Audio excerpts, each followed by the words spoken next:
गर्मी के सीजन में जैतो जवनिया सूख गे छाउड़ी।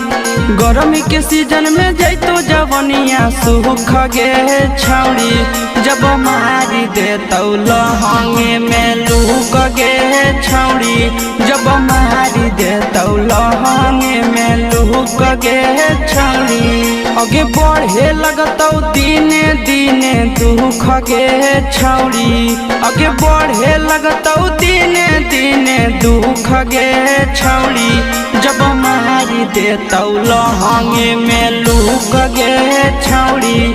जब मारी दे तो लहंगे में लूक गे छाउड़ी।